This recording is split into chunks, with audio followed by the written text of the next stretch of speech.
Our founders and CTO decided that Databricks could be that partner who helps us in our next vision of becoming the best ad tech company in the world. Whenever you look at an app and you see an ad, InMobi is an ad serving platform that powers those ads.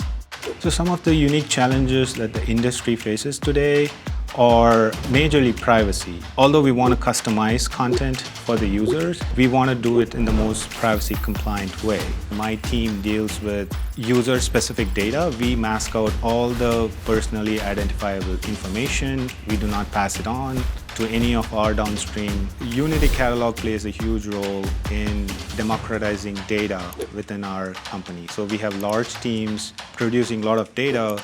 With Unity Catalog, we make it discoverable throughout the company, and we have control over which parts are exposed to a certain individual. Why Databricks was a logical choice for us was because our data from different systems are going to be in a single format.